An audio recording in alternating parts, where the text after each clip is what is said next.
changes after that unconvincing performance against St Mirren, and he's delivered. Out go Vinicombe, Hoystra and Spencer, with Nisbet, Harlock and Haitley the replacements, and Mo Johnston is on the bench. But one man not affected by the changes is Ali McCoist, who is starting a Rangers match for only the 18th time this season, yet he's scored 16 goals. He's been listed as substitute 17 times. League reconstruction means for Motherwell the cup is the big priority, so these players must impress manager Tommy McLean enough to stay in the team. There's no Colin O'Neill, he's injured, and Ian Ferguson is suspended. But 18-year-old Philip O'Donnell gets his chance in midfield. It'll only be his second first-team game. But one Motherwell player sure to enjoy this occasion is Davy Cooper. Just 9 days off his 35th birthday, he's playing his 59th match for the club since his £50,000 transfer from Rangers in August 1989. And the referee this afternoon, Mr. Joe Timmins from Musselburgh, was out of the game for 6 seasons through business. He's now back for the second season and his first handling Premier Division matches.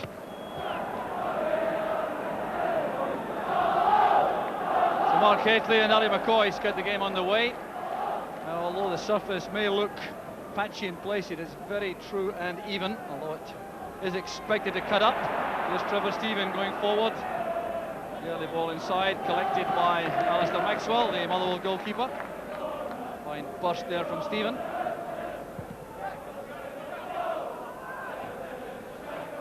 Chested down by Arnott. Here's O'Donnell.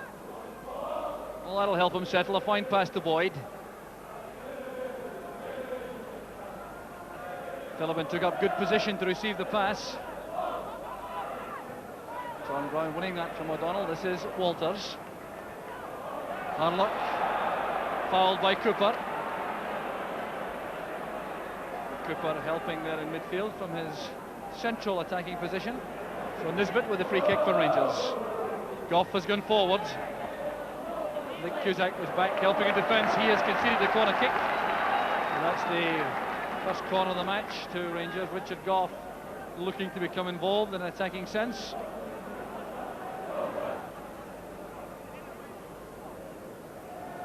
Played across by Walters. Well won by Patterson. This Cooper is giving it straight to Harlock. Walters dropping deep to take the pass. Faced now by Boyd. Maxwell lets that go, and Chris McCart takes no chances, turning it away for the corner.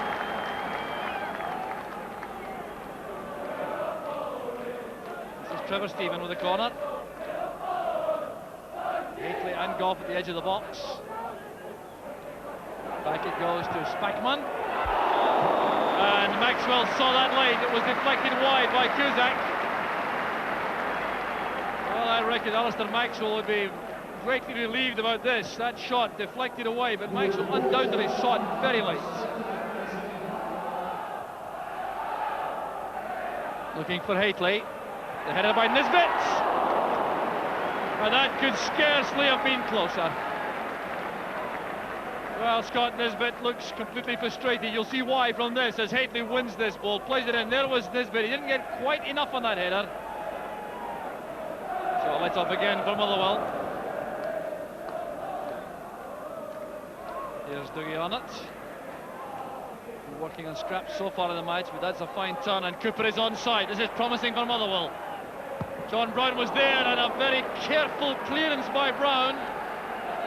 Wow, what a fine move it was from Motherwell, inspired initially by Dougie Arnott, and then taken up here by Davy Cooper. What a treacherous ball he played across, and Brown made an excellent clearance. Cooper normally so accurate with these corner kicks. Right across the far post it goes, but it was over the byline and swerving back, so a goal kick to Rangers.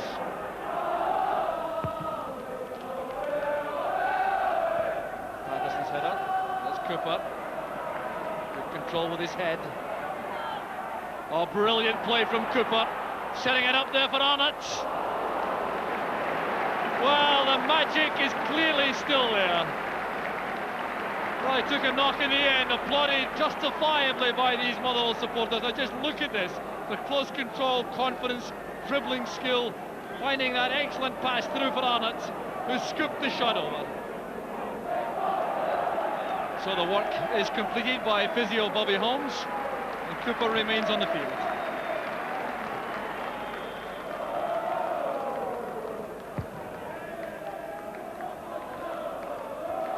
Powerful header that by Hately coming across young O'Donnell. There's Cooper, clearly has recovered fully. Phillips looking for Boyd, but succeeds only in finding Stevens. Here's McCoist. That's a great effort by McCoist! Sheer genius from McCoist! And the stadium erupts for what will undoubtedly be a candidate for the goal of the season. Well, McCoist taking his chance again on the side. Now, there was very little danger apparent when they received this pass. It escaped John Phillips. McCoist looked up, saw Maxwell off his line, and that was executed to perfection. Well, what a magnificent goal from McCoist, his 17th of the season. But here's O'Donnell setting up an equalising chance, and Dougie Arnold appears to have pulled a hamstring as he went into the 6-yard box. Well, young O'Donnell making an excellent early impression of the match. He found himself free, wide on the right, looked up for Dougie Arnold, tried to lay the ball on a plate for him, and Arnold has pulled up now with a hamstring injury. But he clutched the back of the leg as he tried to sprint into the box a moment or two ago, and he's replaced by young Joe McLeod. £60,000 signing from Dundee United earlier in the season. Griffin trying to get that beyond John Brown. He's succeeded. Here's Joe McLeod. Cusack waits in the middle. McLeod checking to stronger foot, the left. Now making with the byline. That's a good ball inside. Up goes Cusack. And Angus stopped in his tracks by Spackman. But Motherwell causing problems there for the Rangers defence. Some good attacking play.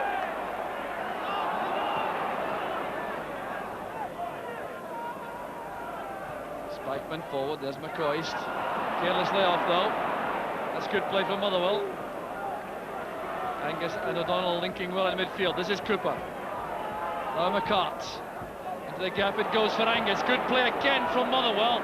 The chance is on. And O'Donnell couldn't get on the end of that. It's still Motherwell in the attack though with Cooper. Alarm bell pressed again in the Rangers defence as Cooper plays the ball in. It's just beyond Woods almost. He got a touch to that. Cusack was right behind him. There's Boyd.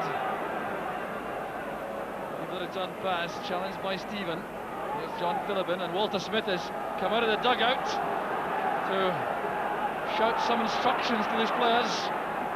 A clear sign of the concern being felt, I think, on the Rangers bench. Motherwell looking so effective again coming forward.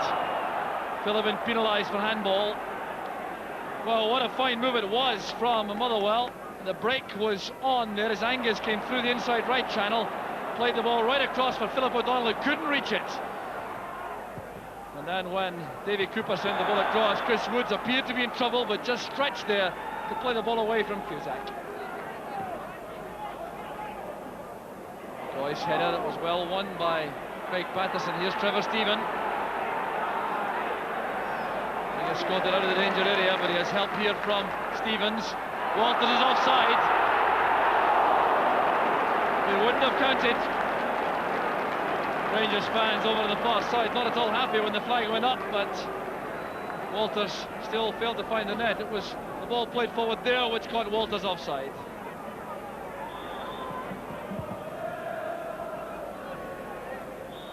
So as Cusack and Brown clash, the half-time whistle goes. There's applause around the stadium as the teams leave the field. It's been a good first half, punctuated by that magnificent goal from Ali McCoist in 15 minutes. That's what set the stadium alive. The way in which he took possession, turned, caught Maxwell off his line and floated one into the top corner. But after that, Motherwell showed in their infrequent attacks that they carry a lot of menace. Rangers will have to be careful. At half-time, it's Rangers 1, Motherwell 0. So it will be very interesting to see how the second half begins, in view of the fact that Motherwell must have taken some encouragement from the quality of their attacking moves. Even though they weren't too frequent in the first half, they always carried menace and troubled the Rangers defence. On the other hand, Rangers with so much possession didn't carve out too many clear chances. Spackman, Brown has made a run on the left, an effective one at that, matched though by Joe McLeod. Well, good defensive work done there by Joe McLeod. He realised the danger as Brown broke on the left, matched his run.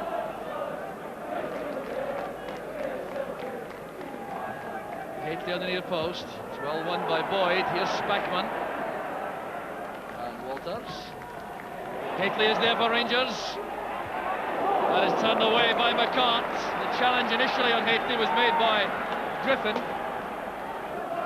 So a corner kick once again to be taken by Stephen.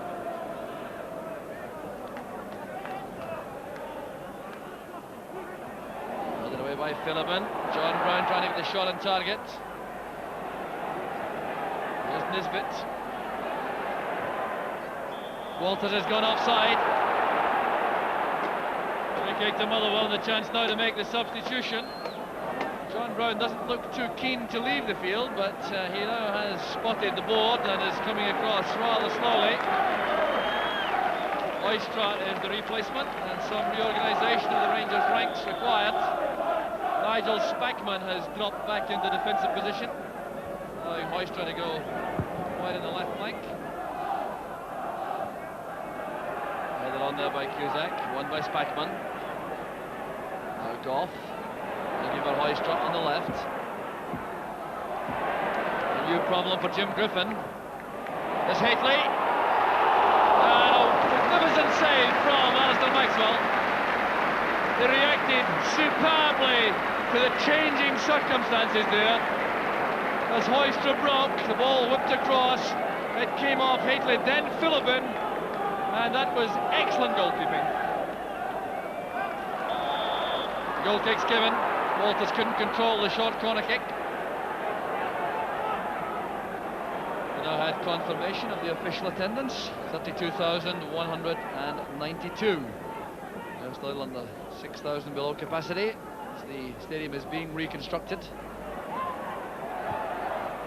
Nisbet sending the ball to the far side, but Hoystra had dropped back deeper. He has possession now, though. That error by Griffin. There's Hateley. And a vital challenge made there by Tom Boyd. Well, Hateley clearly thought this was going to find the net. He reckoned without the arrival there of Boyd. Cusack battling hard to win possession for Cooper. Off goes Angus. Boyd comes to support from the back. Here's Joe McLeod. Angus with the cross, looking for Cusack. Always under pressure, Cusack. In fact, it was Ali McCoist who was back marking him. It's Hoystra. Griffin intercepts the pass intended for Stephen. Rangers not showing any sign that they have any real desire to step up the pace in the match. They're a goal ahead, playing in their usual efficient, measured fashion. Still looking for the chance to clinch the match. There's Hateley! Absolutely magnificent, that finish from Hateley.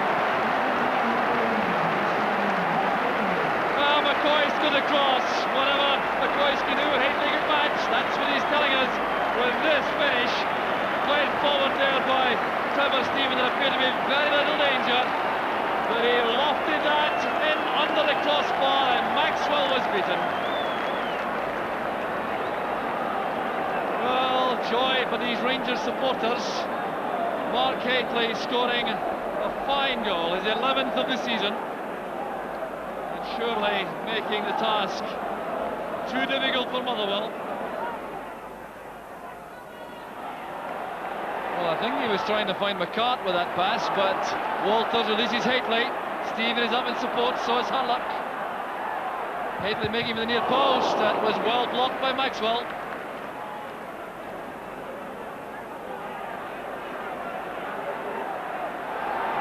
Walters couldn't get the better of Boyd on that occasion either. Here's Joe McLeod. Cusack in an offside position. Stephen is onside, a chance for the Rangers third. McCoy had got into an offside position, the flag is up. Well, Trevor Stephen trying to make it simple for Ali McCoist.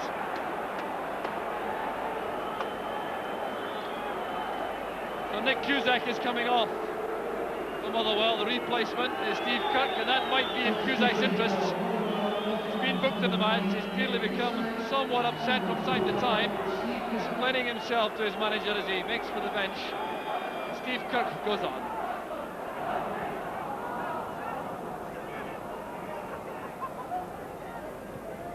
Goff towards McCoist. Now it's with Haitley. That's good play by Angus, but the pass wasn't hit strongly enough.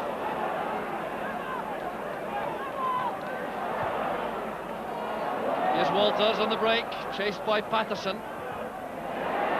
Ahead of the side from Haitley, skimming the crossbar.